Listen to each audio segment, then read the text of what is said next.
Hello friends, welcome to ARK Diaries. சைபாகத்தில் இருக்க 360 Automotive shop தான் வந்திருக்கோம். இவங்க ஷாப்போட நம்ம ரெகுலராக வீடியோஸ் பண்ணிட்டு இருக்கோம். 2 ஸ்டோக் சூப்பர் பைக் கார்ஸ் நிறைய வீடியோஸ் பார்த்துட்டு இருக்கோம். இன்னைக்கு நம்ம முன்னாடி பார்த்தீங்கன்னா 2 RX100 பைக்கை பற்றி பார்க்க போகிறோம். நம்ம சேனலில் பார்த்தீங்கன்னா RX100, RX135, RXZ நிறைய பைக்ஸ் வந்து நம்ம 360 Automotive டீமோட சேர்ந்து பண்ணிட்டு இருக்கோம். நிறைய பேர் கமெண்ட் பார்த்தீங்கன்னா லோ பட்ஜெட் RX100 கிடைக்குதான்னு கேட்டுட்டு இருந்தீங்க. 25,000 30,000 பட்ஜெட்டில் சேலுக்கு இருக்கான்னு கேட்டுட்டு இருந்தீங்க. சேலுக்கு தான் வந்திருக்குன்னு நினச்சி நானும் வந்து சந்தோஷமாக வந்து பார்த்துட்டு இருந்தேன். பட் அப்புறம் தான் வந்து வினோத் ப்ரோ சொன்னார், இல்லை ப்ரோ 2 RX100 வந்து ரெஸ்டோரேஷனுக்காக தான் வந்திருக்கு அப்படின்ட்டு. ஸோ நம்ம வினோத் ப்ரோ நிற்கிற இந்த RX100, ஸோ இந்த RX100 ரொம்ப மோசமான கண்டிஷனில் இருக்குது. 2 RX100 பைக்கை பற்றியும் பார்ப்போம்.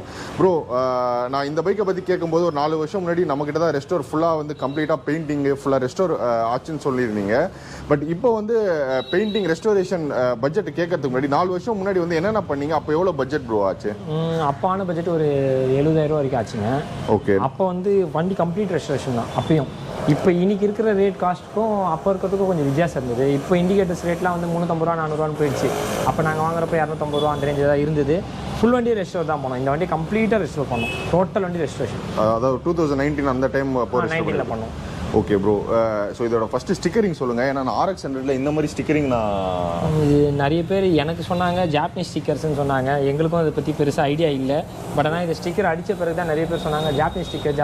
அது எந்த அளவுக்கு உண்மைன்னு தெரியல. நிறைய பேர் ஃபோன் பண்ணி இந்த ஸ்டிக்கரை பற்றிலாம் கேட்டாங்க. இது நம்மளே செஞ்ச ஸ்டிக்கர் தான். அப்படியே ஸ்டிக்கர் அடிச்சுட்டு கிளியர் அடித்தோம் மேலே. ஓகே. இந்த வண்டி இப்படி டேங்க் கவர் இதெல்லாம் போட்டு இல்லை. இப்போ வாங்கிட்டு போனவர் 2 வருஷமாக வண்டியை சரியாக பராமரிக்கலை. திருப்பி மொத்தமாக நம்மகிட்டே கொடுத்து ஃபுல்லாக ரெஜிஸ்ட்ரேஷன் பண்ணிக்கலாம் அப்படின்னு சொல்லிட்டு பண்ணியிருக்காரு. வண்டி ஃபஸ்ட்டு இந்த கண்டிஷனோட ஃபோட்டோஸ் வீடியோஸ்லாம் உங்கள்கிட்ட நான் ஷேர் பண்ணுறேன். வண்டி சூப்பர் கண்டிஷனில் இருந்தது, எக்ஸலண்ட்டான கண்டிஷன் இருந்தது. இந்த வண்டி பார்த்து நிறைய பேர் கேட்டாங்க இந்த மாதிரி எனக்கு வண்டி பண்ணி கொடுங்கன்னு. ஆக்சுவலாக கணக்குப்படி பார்த்திங்கன்னா ரொம்ப வருஷம் கழிச்சு ஷெட்டில் ஆரம்பித்த முதல் ரெஜிஸ்ட்ரேஷன் வந்து இந்த வண்டி தான். அதுக்கு முன்னாடி வந்து பெருசாக 2 வீலர் வந்து நம்ம ரெஜிஸ்ட்ரேஷன் கம்ப்ளீட் ரெஜிஸ்ட்ரேஷனில் பார்த்திங்கன்னா இந்த வண்டி தான் வந்து ஃபஸ்ட் இடத்துல இருக்கும் RXல. ஏன்னா இதுதான் ரொம்ப இம்பார்ட்டன்ட் கொடுத்து நிறைய ஒர்க் பண்ணி நிறைய வேலை பார்த்த வண்டி. இது ரொம்ப எக்ஸலண்ட்டாக ரெடி பண்ணோம். வண்டி இன்னமும் ஸ்டார்டிங் கண்டிஷன் ஓட்டுற கண்டிஷனில் தான் இருக்குது. ஆனால் என்ன நிறைய ஆயில் லீக்கேஜ், கார்பரேட்டர் லீக்கேஜ் எல்லாமே லீக்கேஜ் ஆகி வண்டி இந்த மாதிரி கண்டிஷனில் கிடக்கு. இப்போ திருப்பி ஃபுல் ரெஜிஸ்ட்ரேஷன் பண்ண போகிறோம் இந்த வண்டியை. ஓகே ப்ரோ, இப்போ நீங்கள் 4 வருஷம் முன்னாடி ஆல்மோஸ்ட் 70,000 சொல்லியிருந்தீங்க. அது பெயிண்டிங்கு இந்த குரோமு எல்லாமே சேர்த்துங்க. ஓகே, எல்லாமே சேர்த்து 70,000 கிட்ட பட்ஜெட் ஆச்சு அப்போயே. அப்போ வந்து ஒரு சில என்ன சொல்கிறது, ஒரு சில ஸ்பேர்ஸ்லாம் பார்த்திங்கன்னா நம்ம வந்து வண்டியில் இருந்ததே யூஸ் பண்ணிக்கிட்டோம். அதனால் வந்து கொஞ்சம் பட்ஜெட் குறைஞ்சிது.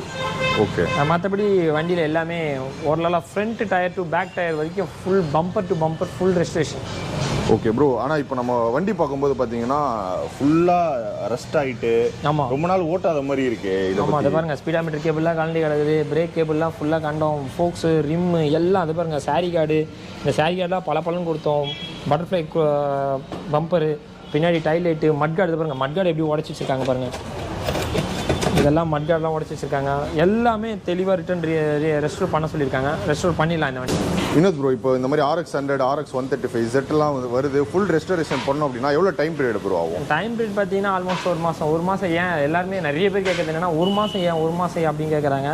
ஆக்சுவலாக ஒர்க்கிங் டைமிங் பார்த்தீங்கன்னா ஒரு 15 20 நாள் தான். ஆனால் அதுக்கான மற்ற ஒர்க்கில் அண்டர் ஒர்க்லாம் நடக்கிறதுலாம் பார்த்தீங்கன்னா இப்போ சாண்ட் பிளாஸ்டிக் போகுது, பவுடர் கோட்டிங் போகுது, நிக்கல் கோட்டிங் போகுது. இந்த மாதிரி ஒர்க்குக்கெலாம் டைம் ஸ்பெண்ட் ஆகிடுது. அதெல்லாம் சேர்த்து தான் நாங்கள் ஆல்மோஸ்ட் ஒரு மாதம் டைம் சொல்லிடுறோம். இந்த 1 மாதம் டைம் பீரியடில் இந்த வண்டி கம்ப்ளீட்டாக ரெடி ஆகிடும். ப்ரோ எவ்வளோ பட்ஜெட் ப்ரோ இருக்கும்? இந்த வண்டிக்கு திருப்பி ஆல்மோஸ்ட் கிட்டத்தட்ட நாங்கள் 70,000 பட்ஜெட் கொடுத்துருக்கோம். ஓகே. அந்த வண்டி பார்த்தீங்கன்னா அதுவும் ரெஜிஸ்ட்ரேஷன் தான், கம்ப்ளீட் ரெஜிஸ்ட்ரேஷன் தான். இந்த வண்டி பார்த்தீங்கன்னா இப்போ தான் இன்றைக்கி தான் ஊர்லேருந்தே வந்திருக்கு. தஞ்சாவூர்லேருந்து வந்திருக்கு வண்டி. ப்ரோ இது டேங்க் மாற்றிடுவீங்களா? ஆமாம், இந்த டேங்க் ஃபுல்லாக கண்டோம். இந்த டேங்க் ஃபுல்லாக ரிப்ளேஸ் பண்ண போகிறோம். இந்த டேங்க் இந்த வண்டிலையும் அதே மாதிரி தான் complete registration, bumper to bumper complete registration. இன்ஜின்லேருந்து, டயர்ஸ்லேருந்து, ஃபோக்ஸ்லேருந்து, ரிம்லேருந்து, பிரேக்ஸ்லேருந்து, போல் நட்ஸ்லேருந்து, ஒயரிங் கிட்லேருந்து எல்லாமே ரீப்ளேஸ் பண்ணுறோம். எல்லாமே வந்து கம்ப்ளீட்டாக ஒரிஜினாலிட்டி எடுத்துகிட்டு வரோம். இந்த வண்டியும் கம்ப்ளீட்டாக ரெடியாக போகுது. இது ரெடியான பிறகும் பார்த்தீங்கன்னா ஃபுல்லாகவே இதுலேயும் நிறைய சேசிஸ் ஒர்க்லாம் நிறைய நடந்திருக்கு. டேமேஜ் இருக்குது, சேசிஸ்லாம் டேமேஜ் இருக்குது, பேட்டரி தண்ணி ஊறி நிறைய டேமேஜ் இருக்குது. அதெல்லாம் வந்து கரெக்ஷன் பண்ணி கம்ப்ளீட்டாக பண்ண போகிறோம் இந்த வண்டியும். இது இல்லை ப்ரோ, பைக்கு ஏற்ற மாதிரி பட்ஜெட் மாறுமா? ஏன்னா இல்லை, இப்போ இந்த வண்டிக்கு பார்த்தீங்கன்னா 70,000 பட்ஜெட் கொடுத்தோம். இந்த வண்டிக்கு ஒரு 80,000 70,000 பட்ஜெட் கொடுத்துருக்கோம். ஏன் அதுக்கும் எதுக்கும் மாறுதுன்னு கேட்டிங்கன்னா, இப்போது இந்த வண்டியோட கான்செப்ட் பார்த்தீங்கன்னா ஆல்மோஸ்ட் நமக்கு இந்த இன்ஜினில் என்னென்ன இருக்குதுன்னு நமக்கு எல்லாமே தெரியும். இன்ஜினில் கண்டிஷன் என்ன, எத்தனாவது பிஸ்டன் ஓடுது, என்ன டைப் ஆஃப் பிஸ்டன் ஓடுது, என்ன போர் இருக்குது, எல்லாமே நமக்கு ஐடியா இருக்குது. பட் ஆனால் இந்த வண்டியில் எந்த ஐடியாவும் இல்லை. அதனால் நாங்கள் கொஞ்சம் ரஃபான ஒரு 10,000 எக்ஸ்ட்ரா பட்ஜெட் கொடுத்துருக்கோம். ப்ரோ இப்போ நீங்கள் இந்த 70,000 ரூபாய் சொல்கிறீங்களா, இது வந்து ஒரு அப்ராக்ஸான பட்ஜெட் தானா இல்லை அதுலேருந்து? இது ஏன் இந்த ஒரு வண்டிக்கு ஏன் வேரியேஷன் ஆகுதுன்னு நீங்கள் கேட்டிங்க. 70,000 ரூபா பட்ஜெட்டு இது வந்து ஏன்னா இந்த வண்டிக்கு 70,000 ரூபா பட்ஜெட்டுன்றப்போ இந்த வண்டியில் பார்த்தீங்கன்னா நிறைய விஷயங்கள் எங்களுக்கு தெரியும். இதில் ஆல்ரெடி என்ன பிஸ்டன் இருக்குது, என்ன சைஸ் ஓடிட்டு இருக்குது, எல்லாமே எங்களுக்கு கரெக்டாக தெரியும். ஆனால் இந்த வண்டியில் எதுவும் தெரியாது. அதனால் நாங்கள் இதை பற்றி தெரியாதனால இந்த வண்டி புதுசாக வந்திருக்குன்றதுனால நாங்கள் பட்ஜெட் எக்ஸ்ட்ராவே கொடுக்குறோம். எக்ஸ்ட்ரா கொடுக்குறப்ப என்ன ஆகுனா, ஒருவேளை குறைஞ்சா நீங்கள் ஹாப்பியாக தான் ஃபீல் பண்ணுவீங்க. யாரும் வந்து எக்ஸ்ட்ரா கொடுத்துட்டு குறைஞ்சா ஃபீல் பண்ணாமல் இருக்க போதில்லை. குறைஞ்சா சந்தோஷம் தான் போடுவாங்க. அதிகமான தான் எல்லாருமே ஃபீல் பண்ண போகிறாங்க. அதுவும் வந்து வண்டிக்கு கரெக்டான ப்ராப்பரான ஒரு இன்வெஸ்ட்மெண்ட்டாக இருக்குன்னா ப்ராப்ளம் இல்லை. அதை பற்றி யாரும் பெருசாக யோசிக்கிறதில்லை. மோஸ்ட்டாக இப்போ ஆர்எக்ஸில் நிறைய டிமாண்ட் க்ரியேட் பண்ணதுனால தான் இண்டிகேட்டர்லேருந்து, பல்ப்லேருந்து, ஃபோர்க்கு, ஆயில் சீல்லேருந்து, லிவர்லேருந்து, ஆக்சிலேட்டர், யோக்கு முதல்ல கொண்டு எல்லாமே ரேட்டு அப்படியே நிறைய ஹைப்பாக சில மந்த்தாக பார்த்தீங்கன்னா பயங்கர ஹைப்பாக போயிட்டு இருக்கு. அதான் இப்போ பெரிய பிரச்சனை இருக்குது. எங்களுக்கு தெரிஞ்ச நாங்கள் ஒரு ரெக்வஸ்ட் கொடுக்குறோம், எந்த வண்டிக்கும் ஸ்பேர் ஹைப்பாக சொல்லாதீங்க. எங்கள் சைடில் வர கஸ்டமரும் நிறைய பேர் ஏன் இவ்வளோ ரேட் சொல்கிறீங்கன்னு கேட்குறாங்க. ஒரிஜினல் பொருள் கிடைக்கிறப்போ ரேட் அதிகமாகுது. நாங்களும் வெளியேருந்து தான் வாங்குகிறோம். நாங்களும் டேரெக்டாக இந்தோனேஷியாலேருந்து இறக்குனா கூட அங்கேயும் பார்த்தீங்கன்னா அங்கேயும் உங்களுக்கு அங்கேருந்து ஷிப்பிங் காஸ்ட்லாம் ஹெவியாக இருக்கிறதுனால லோக்கலில் எல்லா இடத்துலையும் கேட்டு வாங்கி தான் தரோம். ஆனால் அதுக்கும் உங்களுக்கு ஸ்பேரோடைய காஸ்ட் ஹெவியாக போயிட்டுருக்கு. ஸ்பேர் காஸ்ட் கொஞ்சம் கம்மியாக இருந்தால் கொஞ்சம் பெட்டராக இருக்கும். ப்ரோ இங்கே ஒரு டயர் வச்சுருக்கீங்க, இது இவ்வளோ பெரிய டயரு, கார் டயர் மாதிரி இருக்குது. கார் டயரே தாங்க. இதெல்லாம் பைக்குக்கு மாற்ற போகிறீங்களா இல்லை இதை பற்றி சொல்லுங்கள்? இல்லைங்க, பைக்குக்கெலாம் மாட்டலிங்க. பைக்குக்கு மாட்டணும் தான் ஆசை, பைக்குக்கு இப்போ மாட்டல. இந்த டயர் பார்த்தீங்கன்னா இது ஒரு ப்ராஜெக்ட்டு. இது ஒரு வண்டியில் ஃபிட் ஆக போகுது. இது அந்த டயரில் பார்த்தீங்கன்னா அதை பாருங்கள், எந்த அளவுக்கு இந்த இடத்துல எந்த அளவுக்கு உங்களுக்கு ஃப்ரண்டேஜில் எந்த அளவுக்கு வந்து டெப்த் இருக்கோ அதே மாதிரி ரியர்லேயும் டெப்த் இருக்கும். இந்த அளவுக்கு டெப்த் இருக்கும். அதனால் இந்த டயரை பார்த்தீங்கன்னா அப்படியே எடுத்து ஃபிட் பண்ண முடியாது. ஒரு சில வண்டியில் எல்லா வண்டியிலும் அப்படியே ஃபிட் ஆகும், ஒரு சில வண்டியில் ஃபிட் ஆகாது. இப்போ இதை வந்து நாங்கள் வந்து இதுக்கான ஸ்பேசர் போட்டு கேலிபரில் டிஸ்டர்பன்ஸ் ஆகாமல் இதை பர்ஃபெக்டாக ஃபிட் பண்ணி கொடுக்க போகிறோம் ஒரு வண்டிக்கு. அதை ஃபிட் பண்ண பிறகு அந்த வண்டியை பற்றி நீங்கள் ஃபுல் டீட்டெயில் பார்க்கலாம். ஓகே, கண்டிப்பாக ப்ரோ. ப்ரோ இன்னொன்று, ஸோ இந்த பெடாக் ஸ்டாண்டு பற்றி சொல்லியிருந்தீங்க. ஏன்னா நம்ம கிட்ட பார்த்தீங்கன்னா ஒரு ஹெவியாக ஒன்று செஞ்சு வச்சுருந்தீங்க ரொம்ப நாளாக. ஆமாம், ஏன்னா நம்ம வீடியோ பார்க்குறவங்களுக்கு தெரிஞ்சிருக்கும். ஸோ இதுவும் இப்போ பார்த்தீங்கன்னா நம்ம ஃப்ரெண்டோடைய ஷாப்பில் தான் ரெடி ஆச்சு. இது மாதிரி பெடாக் நிறைய பீஸ் இருக்குது நம்ம கிட்ட இப்போது. ஓகே, ஆல்மோஸ்ட் ஒரு 2,000 கிட்ட வருது. வெளியே பார்த்தீங்கன்னா மார்க்கெட்டில் எவ்வளோக்கு விற்கிறாங்கன்னு தெரியல. ஆனால் நம்ம கையில் 2,000 சொல்கிறாங்க. 1,900 2,000 வரும்ன்றாங்க. இது நாங்கள் ஒரு 2,000 தான் பட்ஜெட் பிளான் வச்சு ஒரு சில கஸ்டமருக்கு வாங்கி கொடுத்துருக்கோம். இப்போ ஒரு கஸ்டமர் கேட்டிருக்காரு, அதனால் வாங்கிட்டு வந்து வச்சிருந்தோம். அதான் நீங்கள் அப்படியே வாங்கிட்டு வந்து வச்சு தான் நீங்கள் பார்த்தீங்க. ஓகே, ஃப்ரெண்டோடைய ஷாப்லேயே ரெடி ஆகுது. அதனால் பெடாக் ஸ்டாண்ட் இப்போ யாராச்சும் வேணும், 2,000 பட்ஜெட்லனா உங்களை அப்ரோச் பண்ணலாம் ப்ரோ. கண்டிப்பாக பெடாக் வந்து பார்த்தீங்கன்னா இந்த பேக் பெடாக் பார்த்தீங்கன்னா நல்லா சாலிடாக இருக்கும். நீங்களே தூக்கி பாருங்கள், நல்லா வெயிட்டாக இருக்கும். ஆமாம், நல்லா வெயிட்டாகவே இருக்கும், சாலிடாக இருக்கும். இது வந்து ரியர் இல்லை ப்ரோ? ஆமாம், இது ரியர் பெடாக். ஃப்ரண்ட் பெடாக் வந்து காஸ்ட் ஹெவிங்க. எப்படியா இருந்தாலும் ஃப்ரண்ட் பெடாக்கோட காஸ்ட் ஹெவியாக தான் இருக்கும். ஃப்ரண்ட் பெடாக் மோஸ்ட்டாக யாரும் வாங்குறது இல்லை, யூஸ் பண்ணுறதும் இல்லை. ஃப்ரண்ட் பெடாக் வந்து சூப்பர் பைக்கு மட்டும் தான் நிறைய பேர் யூஸ் பண்ணுறாங்க. ஓகே, அது எனக்கு தெரிஞ்ச உங்களை மாதிரி டெக்னீஷியன், ஏன்னா அவங்க தான் எல்லாமே. இங்கே நமக்கு யூசேஜ் இருக்கோங்க, ஆனால் மற்றவங்களுக்கு யூசேஜ் இல்லை. பட் ஆனால் இந்த பெடாக்கே ரியர் பெடாக் 2,000 நல்ல பட்ஜெட்டில் நல்ல குவாலிட்டியாக இருக்குது. நல்ல குவாலிட்டி. யாருக்காச்சும் வேணும் அப்படின்னா கம்பல்சரி கான்டாக்ட் பண்ணலாங்க. 1,900லேருந்து 2,000 தான் வரும் இந்த பட்ஜெட். ஓகே ப்ரோ, இப்போ நம்ம பின்னாடியும் சில பைக்ஸ் இருக்குது. அதில் முக்கியமாக இந்த ஹயசாங்லாம் பார்த்தீங்கன்னா எனக்கு தெரிஞ்சு யாரும் சர்வீஸ் பண்ணுற மாதிரிலாம் தெரியல. ஆமாங்க, இது YAMAHA 650ங்க. ஓகே, இந்த வண்டியில் பிரச்சனை வந்து உங்களுக்கு ஆல்ரெடி இந்த வண்டியை பற்றி நம்ம வீடியோ இன்னும் போடலன்னு நினைக்கிறேன். இது ஆல்ரெடி வந்து கிட்டத்தட்ட ஒரு மாதமாக இந்த 1.5 மாதமாக நம்ம கிட்ட தான் இந்த வண்டி நிற்கிது. ஓகே, இந்த வண்டி ஃபுல் 650cc YAMAHA. இதில் காயில் அது இதுன்னு கொஞ்சம் இஷ்யூஸ்லாம் இருந்தது. எல்லாமே ரெடி பண்ணி வச்சாச்சு. கஸ்டமர் இன்னும் பிக்கப்புக்கு வரல. கஸ்டமர் பிக்கப் வந்துட்டாருன்னா சொல்லியாச்சு, பிக்கப்புக்கு வாங்கினேன். பிக்கப் பண்ணிட்டாருன்னா வண்டி டெலிவரி கொடுத்துடலாம். இதுவும் நிறைய இஷ்யூஸுங்க. இந்த YAMAHAனாலே நிறைய பேர் கம்ப்ளைண்ட். நீங்கள் உங்கள் சேனல்லேருந்தே நிறைய பேர் கால் பண்ணுறவங்க எல்லாருமே என்ன கேட்குறாங்கன்னா, YAMAHAக்கு ஸ்பேர் கிடைக்குதா, YAMAHAக்கு அது வேணும் இது வேணும்னு கேட்குறாங்க. YAMAHA கொஞ்சம் கிடைக்க மாட்டுது, ரொம்ப ரேராக இருக்குது. வாங்குறீங்கன்னா கம்பல்சரி நல்லா செக் பண்ணிக்கோங்க, தரவா செக் பண்ணிவிட்டு வண்டி எடுங்க.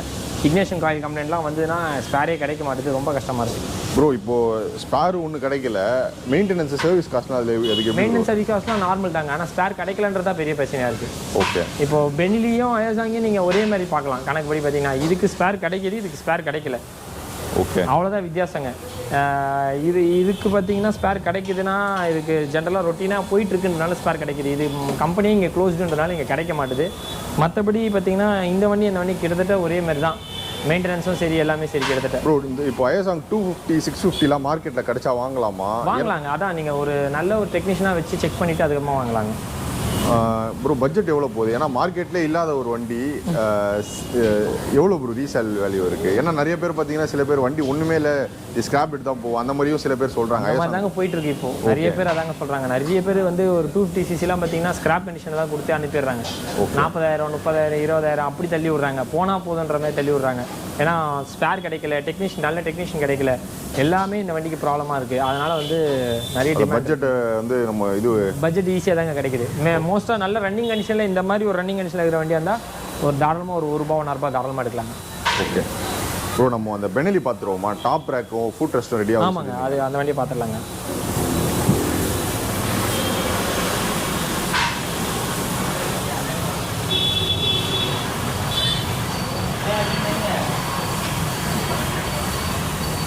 Side right.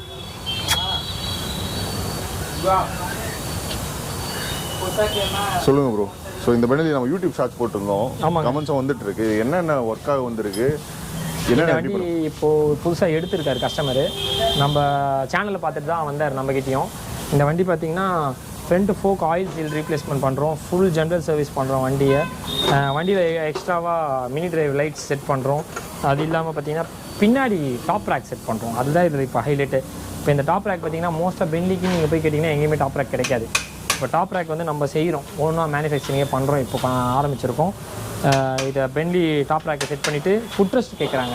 லேடிஸ் கூப்பிட்டு போகும்போது ரொம்ப கஷ்டமாக இருக்குன்னு ஃபுட் ரெஸ்ட் கேட்குறாங்க. நிறைய பேர் பென்லி கேட்குறாங்க. நம்மகிட்டே இருக்க பென்லியிலே பார்த்தீங்கன்னா ஃபுட் ரெஸ்ட் இல்லை, டாப் ரேக் இல்லை, ரொம்ப கஷ்டப்பட்டு இருக்கோம். லக்கேஜ் எடுத்துகிட்டு போகிறதுலாம் ரொம்ப கஷ்டமாக இருக்குது. அதனால் நாங்களும் ரொம்ப நாளாக பென்லிக்கு செய்யணும்னு இருந்தோம். சரி அப்படியே இது பிளான் வந்ததுனால திடீர்னு இந்த கஸ்டமரும் ஓகே எனக்கு பண்ணி கொடுங்க அப்படின்னால நம்ம இதில் இறங்கி பண்ணுறோம். டாப் ரேக் முடியுங்க, இந்த வாரத்தில் முடிஞ்சிடும். இந்த வாரத்தில் முடிஞ்சோடனே டாப் ரேக்கை பற்றி ஒரு ஃபுல் வீடியோ பார்க்கலாங்க. நல்லா சூப்பராக வரும் top rack. Top rack foot rest நல்லா அருமையாக வருங்க. இந்த டாப் ரேக் வந்து நம்ம போட்டால் எனக்கு தெரிஞ்சு நிறைய பேருக்கு யூஸ்ஃபுல்லாக இருக்கும் ப்ரோ. ஏன்னா நீங்கள் சொன்ன மாதிரி TNT 300 வச்சுருக்கவங்களாம் இந்த லக்கேஜ் எல்லாருமே லக்கேஜ் இஷ்யூ பெரிய இஷ்யூங்க. ரைடு போகிறவங்க எல்லாருமே டாப் ரேக் இல்லை, கட்ட முடியல, பேக் கட்ட முடியல. அப்புறம் பின்னாடி உட்காரவங்களுக்கு ஒரு கம்ஃபர்டபுளான ஃபுட் ரெஸ்ட் இல்லை. ஏன்னா இந்த ஃபுட் ரெஸ்ட்டில் உட்காரப்போ கொஞ்சம் தூரத்தில் கால் வலிக்குது, ஒரு ரெஸ்ட்டுக்கு எதுவுமே இல்லை. அப்புறம் பின்னாடி ரெஸ்ட்டும் கொடுக்குறோங்க. டாப் ரேக்கில் ப்ளஸ் ரெஸ்ட்டும் கொடுக்குறோம், பேக் ரெஸ்ட்டும் கொடுக்குறோம். பேக் ரெஸ்ட்டும் கொடுக்குறோம், பேக் ரெஸ்ட்டும் பர்ஃபெக்டாக பண்ணிக்கலாம். இப்போ நம்ம Z900 ரீசெண்டாக அந்த டாப் ரேக் பண்ணோம், நல்ல ரீச் இருந்தது. அது டாப் ரேக் பார்த்தீங்கன்னா இன்னும் அவர் சூப்பராக இருக்குது, எக்ஸலண்ட்டாக இருக்குன்னு அப்பப்போ எனக்கு கால் பண்ணி சொல்லுவார். பேக்ஸ் கட்டுறாரு, கிட்டத்தட்ட ஒரு 12 kg வரைக்கும் பேக் கட்டி எடுத்துகிட்டு போகிறாரு. 12 kg ஆல்மோஸ்ட் 15 kg வரைக்கும் பேக் கட்டி எடுத்துகிட்டு போகிறாரு. ஓகே, அது இதுவரையும் எந்த ப்ராப்ளமும் எந்த இஷ்யூஸும் இல்லைங்க. ஃபுல் பைப் பெண்டிங் தாங்க. அது நம்ம இந்த பைப்பை கட் பண்ணி வெல்டிங் பண்ணிலாம் பண்ணலைங்க. ஃபுல் பைப் ஒரே பைப்பை எடுத்து பெண்ட் பண்ணி ப்ராப்பராக பண்ணி தான் அதுக்கப்புறமா தாங்க வெல்டிங் ஆரம்பிச்சிருக்கோம். அதை ஃபுல் பைப்பு முடிச்சுட்டு அதுக்கு தேவையான சப்போர்ட் பீஸ் மட்டும் தான் நம்ம வந்து பைப் பெண்டிங் பண்ணியிருக்கோம். மிச்சப்படி எல்லாத்தையுமே கட் பண்ணி பைப்பிங் பண்ணல. அதேமாதிரி அந்த டாப் ரேக்கில் பார்த்தீங்கன்னா இந்த டைல் அடிப்படுறதோ, டைல் உடையிறதோ, லைட் உடையிறதோ, அந்த மாதிரி எந்த பிரச்சனையும் வராது. அதே மாதிரி தான் இதுலேயும் பண்ணணும்னு ஆசைப்படுறோம், பண்ண போகிறோம். பண்ணி முடிச்சதுக்கப்புறம் கண்டிப்பாக ஒரு ஃபுல் வீடியோ பார்த்துலாங்க. ஸோ இங்கே ஒரு 100 இது ரெஸ்டோரேஷனா இல்லை 135 ரெடி ஆகிட்டு இருக்குங்க. இன்ஜின் மட்டும் ரெடி ஆகிட்டு இருக்குங்க. ஓகே, இன்ஜின் ஒர்க் மட்டும் தான் போயிட்டு இருக்கு. நம்ம துளசி ப்ரோ தான் பண்ணிட்டு இருக்காரு. அவருக்கு இன்னைக்கு சாட்டர்டே இல்லையா, லீவ் இல்லையா, அவர் ஃப்ரீ டைமில் வந்துடுவார். அது சரி ஓகே, அது வேலை நடந்துட்டுருக்கு. நமக்கு இங்கே உள்ள ஒர்க் லோட் இருக்கிறதுனால துளசி ப்ரோ நான் முடிச்சிடலாம் அப்படின்னாரு. இன்றைக்கி முடிச்சிடுறோங்க அந்த வண்டியை. ஓகே, ஆனால் ஏன்னா நம்ம ஜெனரல் சர்வீஸை பற்றி, இன்ஜின் ஒர்க்கை பற்றி ஆல்ரெடி நம்ம முன்னாடி நிறைய வீடியோ பார்த்தாச்சுங்க. ஸோ எனக்கு தெரிஞ்சு இன்றைக்கும் நம்ம ரெஸ்டோரேஷனை பற்றி ஓரளவு சொல்லியிருப்போம் நான் நம்புகிறேன். ஸோ அந்த 2 பைக்குமே ரெஸ்டோர் ஆனதுக்கப்புறம் இல்லை ப்ரோ ஏதாச்சும் ஒன்று வேகமாக முடிச்சிருவீங்களா இல்லை 2மே அட் டைம் முடிக்கிற மாதிரி? இல்லை ஒன்று கம்பல்சரி சீக்கிரமாக முடிஞ்சிடும். அந்த நம்ம ஆல்ரெடி பண்ண வண்டி சீக்கிரம் முடியாது, அது கொஞ்சம் லேட் ஆகும், டிலே ஆகும். ஏன்னா அது டிஸ்க்கு அந்த மாதிரி சின்ன விஷயங்கள்லாம் ஆட் பண்ணுறோம். ஓகே, இப்போ புதுசாக வந்திருக்கு இல்லைங்களா வண்டி, தஞ்சாவூர்லேருந்து வந்திருக்கு, அந்த வண்டி உடனே முடிஞ்சிடும். ஓகே, முடிச்சதுக்கப்புறம் சொல்லுங்கள் ப்ரோ, நம்ம ஃபுல் வீடியோ பண்ணலாம். ஏன்னா கண்டிப்பாக போட்ட டிஃப்ரென்ஸ் பயங்கரமாக தெரியும். ஏன்னா டேங்க் இல்லை, ரொம்ப மோசமாக இருக்குது வண்டி. ஸோ முடிச்சதுக்கப்புறம் நம்ம ஃபுல் வீடியோ பார்ப்போம் ப்ரோ. ஸோ இவ்வளோ நேரம் பொறுமையாக வீடியோ கொடுத்த உங்களுக்கு ரொம்ப தேங்க்ஸ் ப்ரோ. ஸோ இவ்வளோ நேரம் பொறுமையாக சப்போர்ட் பண்ணி வீடியோ பார்த்த எல்லா மக்களுக்குமே நன்றி. அண்ட் இதே மாதிரி ஒரு இன்ஃபர்மேட்டிவான பைக் ரிலேட்டட் கண்டென்ட் மீட் பண்ணுறது பை ஃப்ரம் ARK. ஏய் வலியோடு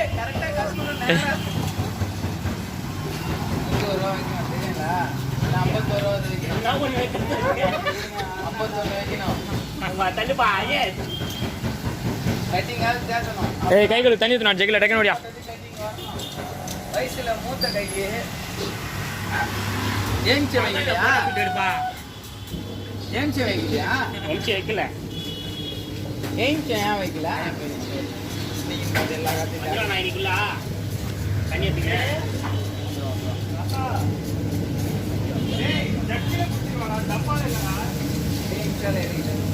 எக்ஸ்ட்ரா